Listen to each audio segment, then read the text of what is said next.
talks. This time, the negotiations went through HBO, where both fighters were under contract. We were told that the other side had agreed to all the terms as we had, and we were ready to finalize the fight. When we announced this to the press, we were told by the other side that no negotiations had even ever taken place, there was no agreement. I mean, it was like Kafkaesque. The only logical conclusion that we could make was that the other side couldn't produce Mayweather, and Mayweather didn't want to do the fight. This is all speculation on our part, but it seems logical. Phantom or not, the second negotiations went the way of the first, and the two sides, now even more embittered, moved on to other opponents.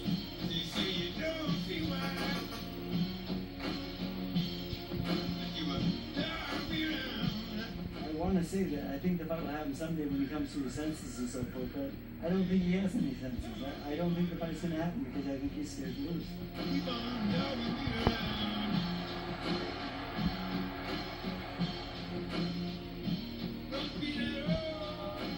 And you want to fight this nigga, you don't want to fight, shut the fuck up.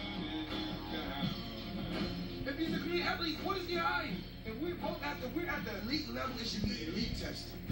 That's all I'm saying.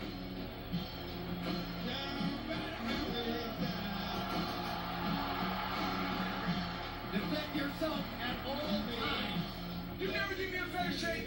I wish I was 50 years younger and I'd kick your ass. Floyd Mayweather knew that the next question was going to be about why don't you fight Pacquiao? That's still the question. I'm kind of tired of Floyd, to be honest with you. He's just like, you shut up and fight it or not. He wants to make the rules. He wants to dictate everything. We'll fight him any day of the week. Who the fuck's he to make the rules?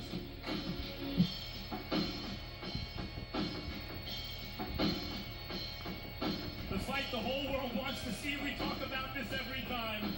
What would you like to say to Floyd Mayweather? Make the fight happen and let's get the people. Good fight. Let's get it on.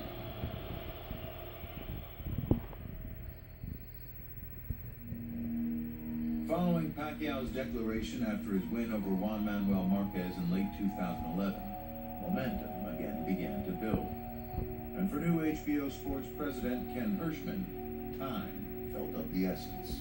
When I started HBO in 2012, I held a meeting with the media and we were talking about a host of issues, and we talked about Mayweather Pacquiao and whether there was a sell-by date, and I felt like, the guys are getting up there in their career, and boxing's a very fragile sport, and somebody could lose, somebody could get injured, somebody could retire from the sport.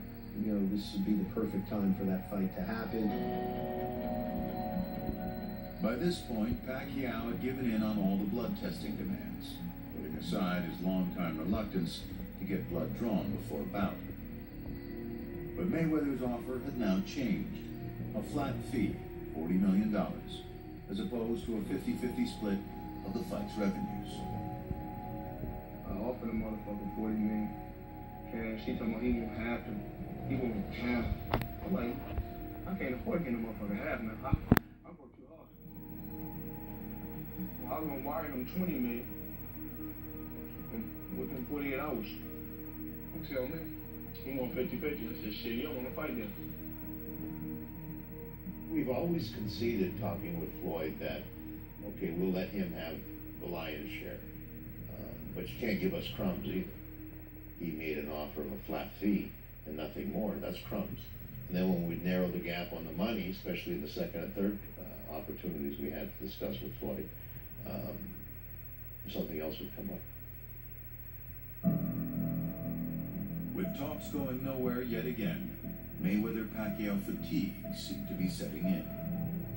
People were getting fed up. Look, we want to see this fight. This is the fight that should happen. Why is it not happening? I'm just saying enough's enough.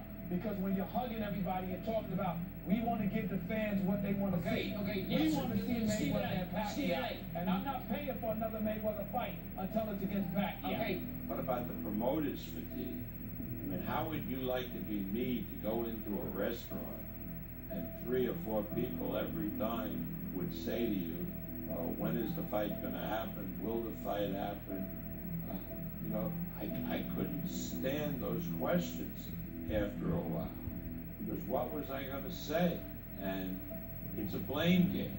So they blame this person, and of course, they blame me.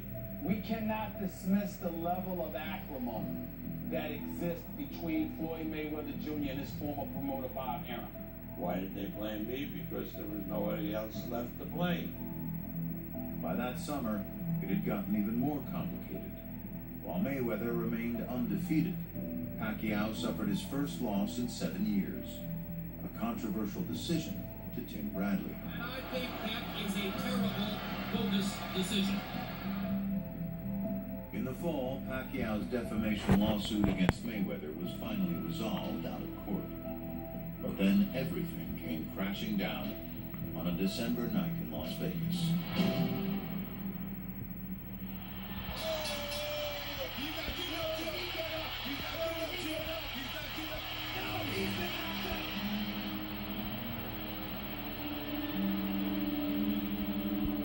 I truly believed he was dead. I was really scared because he laid on the ground too long. I didn't think he was dead, but it did cross my mind. In the houses in Metro Manila, people were crying in front of their television set. They were putting their hands, stretching their hands across the television and praying for him.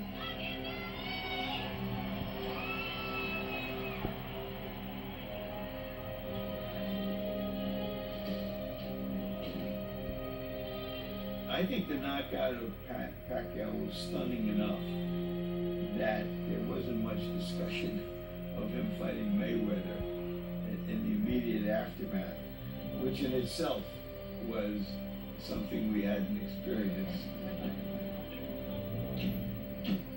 The next question is, what does he do now?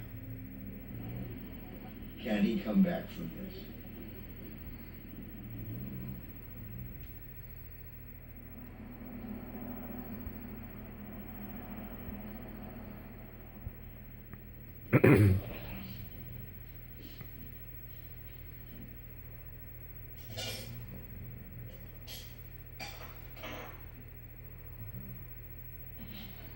I usually get up at 6 a.m. because I like to be in the gym by 7. Now, since the big fights here, everything's really starting to change a little bit. This is bigger than I imagined. I go to sleep thinking about the fight, I wake up thinking about the fight. I want him to fight a perfect fight. Because I feel he has to win. There's nothing more invigorating for a trainer than the challenge of facing the very best. But Freddie Roach could do without everything else. This is my doctor gave me so I can be better reminded of when to take my medication. It goes off 4 times a day. Alarm clock. First one's at 7. First pill of the box has 1, 2, 3, 4, 5, 6 pills. Second one has 5. Third one has 6. Between having heart